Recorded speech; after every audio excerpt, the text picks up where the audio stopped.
Glock just dropped the hammer on half their catalog, and barely anyone saw it coming. Whole calibers? Gone. Overnight.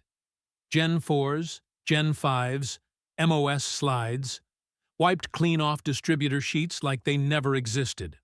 One day, you had a full buffet of 357 SIG and 45 GAP options. The next, total ghost town. And this wasn't some quiet inventory shuffle behind the scenes. The scale here is massive. The Glock 22 alone lost more submodels than some entire brands even make. So, what's really happening? Is Glock just cleaning house? Or are we watching the final prep before Gen 6 hits the production line? In this video, we're breaking down the disappearing SKUs, the newly uncovered patents, and the serious changes that might finally drag Glock into the modular optics-ready future that everyone else is already chasing. We're talking about takedown systems that ditch trigger presses, frame swaps that actually work on a duty gun, and the strongest evidence yet that Gen 6 isn't just real, it's coming fast. If you thought Gen 5 was Glock's final evolution, you haven't seen what's brewing inside those Austrian factory doors. This goes way beyond slide serrations and fancy cuts. Something big is happening, and we're about to crack it wide open. The great SKU purge. Glock fans thought they'd seen every possible model permutation, until early spring, when a leaked distributor email detonated across pistol forums and gun social media. Line after line of part numbers, over 100 individual models, Gen 4s, Gen 5s, even optics-ready MOS guns, suddenly flagged for discontinuation. The 357 SIG trio? Gone. The 45 GAP family? History. You could practically feel the collective double-take hit the entire Glock community. Why would Glock trim down a catalog that already looked lean compared to the rainbow of SKUs most competitors are cranking out? Discontinuations aren't new, but the sheer scale here felt different. The Glock 22 alone reportedly lost 14 variants, more than some gun companies have in their entire lineup. Browsing Glock's own website confirmed parts of the rumor mill. Rare calibers quietly vanished, and discontinued banners replaced where live listings used to sit. This wasn't routine inventory maintenance. Something much bigger was brewing behind the scenes. Market shifts and speculation. That revelation kicked off some of the most heated Glock bar stool debates we've seen since Gen 5 barrels dropped polygonal rifling. Some shooters just shrugged it off, figuring demand for 40 caliber duty guns and niche 45 GAP rounds finally hit rock bottom.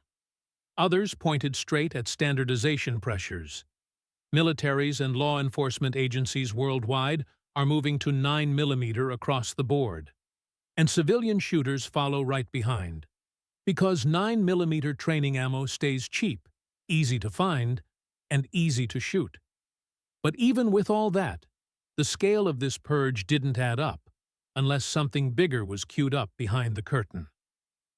Glock's manufacturing philosophy doesn't leave machines sitting idle. If half the catalog is being mothballed, that production floor space is getting prepped for something new. Suddenly, Gen 6 talk, once just forum speculation, started sounding a lot more real.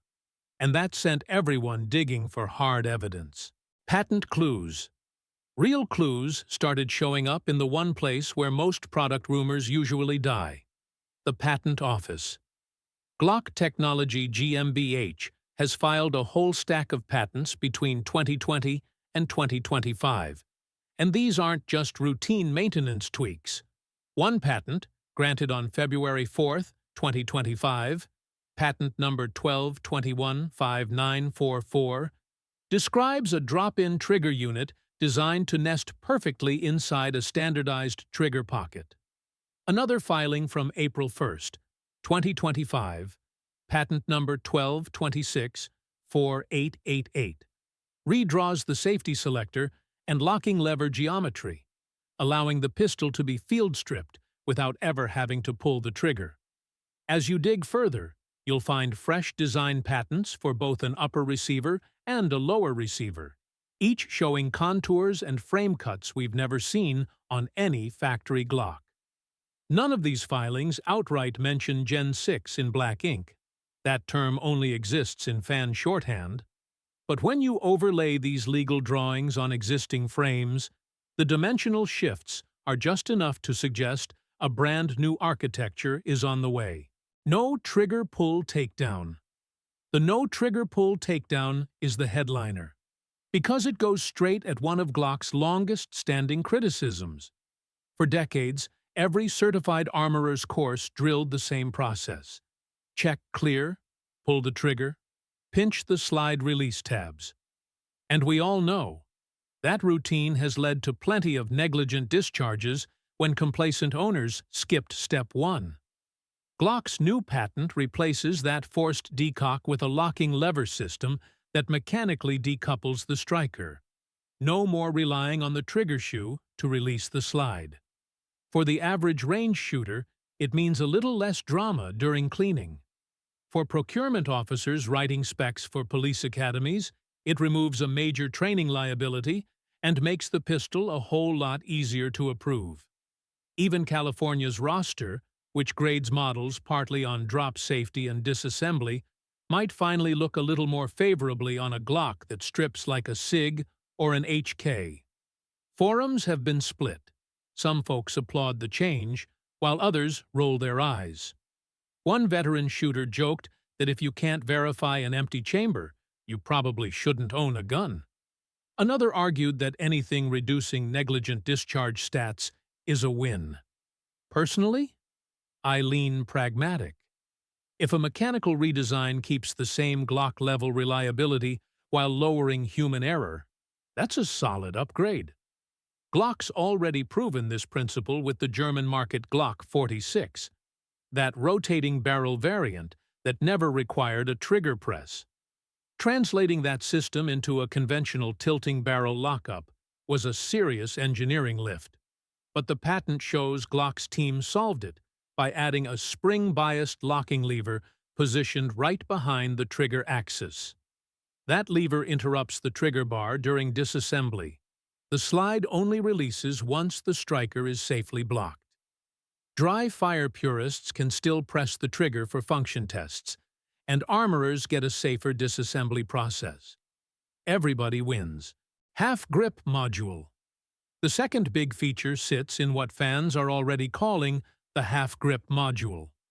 Unlike Sig Sauer's P320 with its serialized fire control unit, Glock's patent shows a monolithic upper frame, trigger assembly fully integrated, that connects to swappable grip shells attaching right under the trigger guard. Picture it like slicing off the lower half of a Gen 5 frame, then snapping on a shorter or longer magazine well depending on how you want to carry. This design sidesteps all the regulatory headaches around serial numbers, because the serialized part never leaves the gun. That means you could run a full-size duty grip at the range, then swap to a compact shell for concealed carry, all while keeping the exact same trigger feel every time.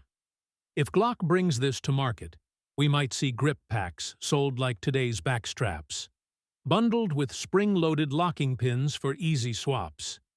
Now, patents don't guarantee production, but the part geometry laid out in document D10318899 matches up eerily close to what forum sketches have shown for that detachable lower. Not everyone's sold on it. Some old-school guys worry about durability. A mid-frame seam sounds like a weak point if tolerances loosen after thousands of rounds. One machinist on Glock Talk argued that any load-bearing joint sitting halfway down the mag well could eventually shake loose under recoil. And sure, if Glock used basic plastic bosses, that might be a real problem. But the patent describes tongue-and-groove rails reinforced with metal inserts. That hints at a design borrowed straight out of the carbine world, where upper-lower receiver fit has to stay rock solid for accuracy. Until we get to handle a production model, it's all still theory.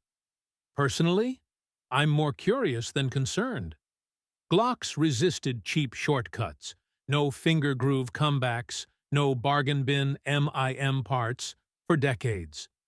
If they're finally stepping into modularity, they're likely over-engineering the locking system the Glock way. Optics, mounting evolution. Optics mounting always sparks almost as much coffee shop debate as trigger weight. Back in Gen 4, Glock's MOS slides were basically a Band-Aid solution. Plate systems that let you mount red dots, but sat high and relied on screws staying tight under recoil. Meanwhile, companies like Springfield with the Echelon and Ruger with the RXM moved the goalposts, introducing multi-footprint, direct-mount slides straight from the factory. Glock's answer looks like what Aimpoint's calling the COA, an A-cut mill footprint that quietly debuted on limited Gen 5 runs. According to forum chatter, Aimpoint secured a one-year exclusivity window, after which other optic brands could license the cut. Critics are already groaning about yet another proprietary mounting pattern, but there's some logic here. The COA cut uses twin recoil bosses and a centered cross slot, which means adapter plates can still bridge over to Holosun or Trijicon footprints. The patents don't specifically list optic brands by name, but the upper receiver design patent, granted in February 2024, clearly shows a rectangular optic window flanked by locating posts right where the COA mount sits on test slides. And that timing lines up perfectly with the rumored cancellation of the older MOS SKUs, suggesting Glock may finally bake the A-cut into most Gen 6 slides as a factory standard, eliminating the plate kits altogether. Drop-in trigger unit. While modular frames and optics cuts are stealing the headlines, the drop-in trigger unit might quietly be the sleeper upgrade that changes everything.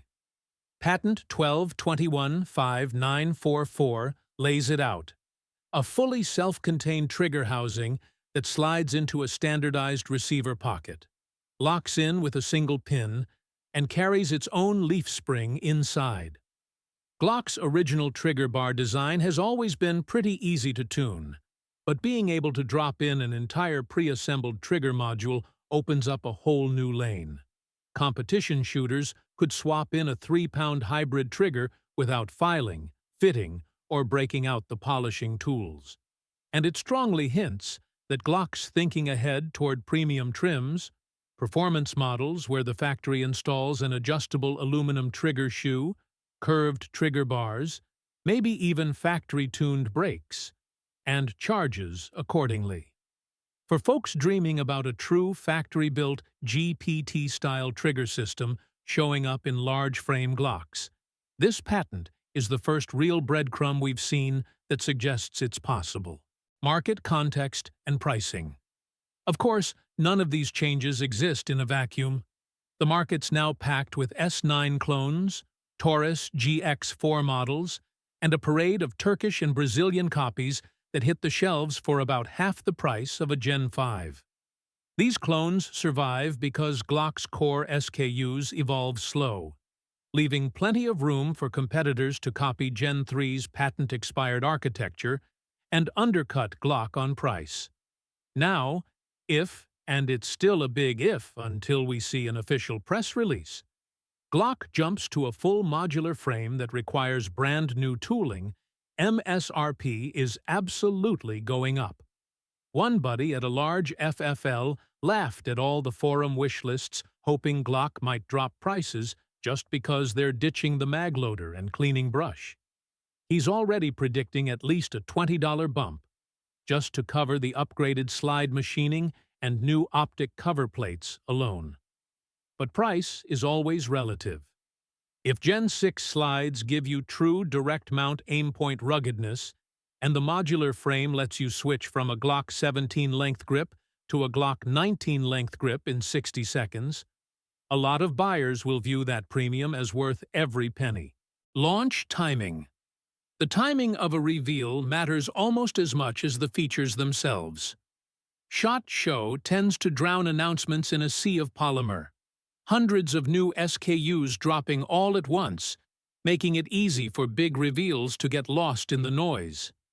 The NRA annual meetings, on the other hand, bring a far more concentrated audience, heavy on gun-focused media and light on toy launches cluttering the headlines. Plenty of manufacturers deliberately hold back their major releases until the wider press cycle quiets down, much like how Sony skips E3 in favor of standalone PlayStation events. So when you hear sources claim that Glock might unveil Gen 6 at the NRA meetings, it's not crazy. By late spring, handgun nerds are hungry for fresh news. A Gen 6 announcement would dominate podcasts, YouTube reviews, and Instagram feeds for weeks, not just hours. And if the patents we've just walked through actually tie into a real product launch, Glock's marketing team will want as much clear daylight as possible to explain why this isn't just another front serration refresh. It's a legitimate leap forward. To sell or hold Gen 5s. Now we get to the real-world question lighting up every Range Buddy group chat right now. Do you sell your Gen 5s while resale is still hot? Or hang on to them until Gen 6 officially lands in stores? With discontinued models already starting to trickle down in price, I actually see opportunity on both sides. Collectors who love chasing oddball calibers are snatching up 45 GAP models at pawnshop prices, fully aware that factory support's gonna dry up sooner than later. Meanwhile, budget-minded Glock newcomers are grabbing police trade-in Glock 22s because 40 caliber ball ammo is cheap again. If Gen 6 truly delivers a safer takedown system and a future-proof optics cut, you'll see hobbyists chasing the latest gear dumping lightly used Gen 5 19s for under $400, repeating the same cycle we watched when Gen 5 pushed Gen 4 off the shelves. My advice? Keep any Glock that already fills a defined role in your lineup, but start stacking cash now for at least one Gen 6. That way, you'll get real hands-on experience and make your call based on how it actually runs, not just internet rumor. Glock's development cadence. Glock's own development cadence might be the final clue. Gen 4 launched in 2010. Gen 5 dropped in 2017. That steady 7-year rhythm points straight at 2024 to 2025 for the next big leap. The patents filed between 2020 and 2022 would have already moved into production prototype stages by now, and the logistics window lines up for a full launch this season. If for some reason the rollout slips by another year, expect a staggered release. We might see the COA slide cut spread across existing frames first, with the modular lower showing up later as the SKUs phase in. Either way, the train's already left the station. Nobody clears 100 SKUs out of warehouse inventory just for fun. Before we wrap this up, let's boil all the speculation into a real-world plan of action. If you're perfectly happy with iron sights, standard grips, and the same field stripping routine you've run for the past decade, keep running your current Glock. It'll keep cycling long after somebody's red dot burns out its first battery. But if you're craving direct mount red dots, safer takedown that eliminates a training liability, and the idea of one serialized core that can switch from duty grip to CCW length, now's the time to start setting money aside. Early adopter demand is gonna spike prices, just like we saw during the original MOS rollout. Personally, I'm already budgeting for one of the first 9mm Gen 6s off the line, not because my Gen 5 is lacking, but because I want to see if Glock finally nailed the balance between simplicity and modular flexibility in a way only they can. The patents suggest they've taken that balance seriously. The discontinued SKU list says they're clearing the deck for it. And now all that's left is the official unveiling, which, judging by the chatter, may be closer than a lot of people think. So now you've seen the signs, the vanished SKUs, the confirmed patents, and a market waiting for Glock's next move. Gen 6 isn't official yet, but every clue is pointing toward a major shift in how Glocks are built, bought, and carried. Would you ditch your Gen 5 for a modular lower? Does a no-trigger pull takedown solve a real problem? Or fix something that wasn't broken? Drop your thoughts down in the comments. And if you want to stay ahead of the curve before Glock makes it official, hit that like button, share it with your range buddies, subscribe for more no BS gun talk, and smash that bell icon. The Gen 6 era might be knocking sooner than you think.